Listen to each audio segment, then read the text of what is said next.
Thank you very much. And I call on Michelle Ballantyne to close for the Conservatives. Thank you, Deputy Presiding Officer. And can I also put on record that I am a member of the Joint Working Group and add my thanks to the clerks for the large amount of work they're doing behind the scenes. In order to tackle sexual harassment, we must first be able to recognise it. And Willie Rennie quite rightly identified that this is a complex problem. You start off thinking it's really simple, and as the working group have discovered, the more we discuss, the more we look at it, the more complex we realise it actually is.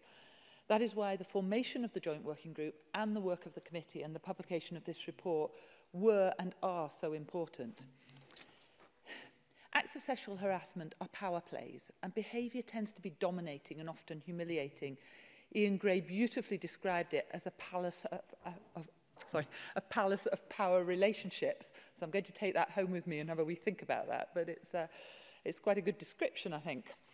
And clearly everyone across this chamber agrees that the levels of sexual harassment that we found in the survey are not acceptable. But worryingly, the most common response by those who experienced sexual harassment was to do nothing. And on top of this, nearly 1/3 of respondents that had witnessed sex harassment or sexism, again, one of their most common responses was to do nothing.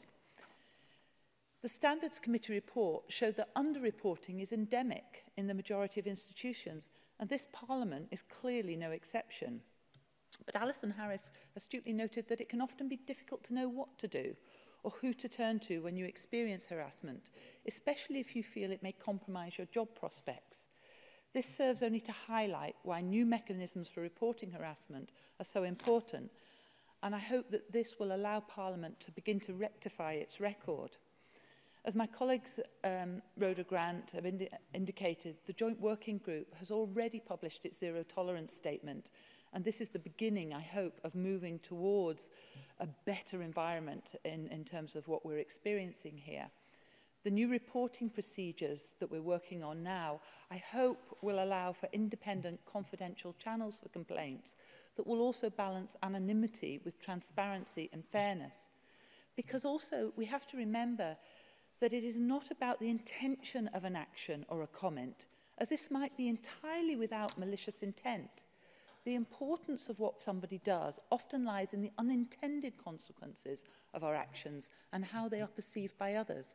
If the recipient feels degraded or intimidated, then the action must be taken extremely seriously to ensure it cannot happen again. But this doesn't necessarily mean persecuting the individual who perhaps didn't realise that their behaviour was having that effect.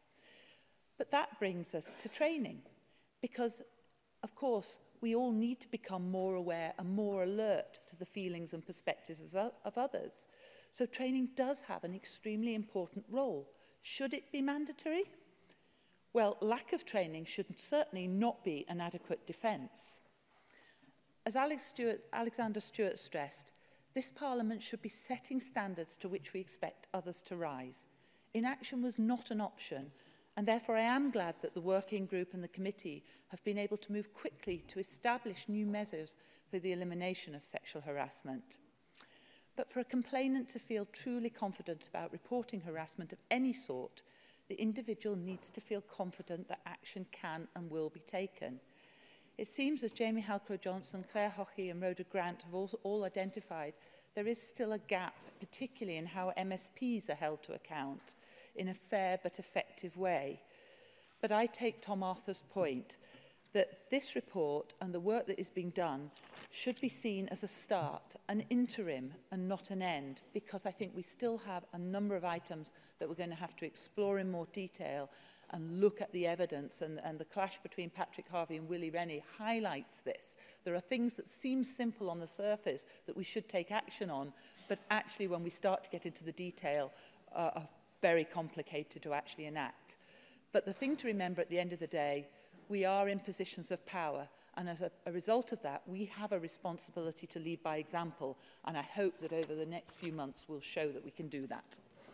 Thank you very much, and I call on Patrick Harvey.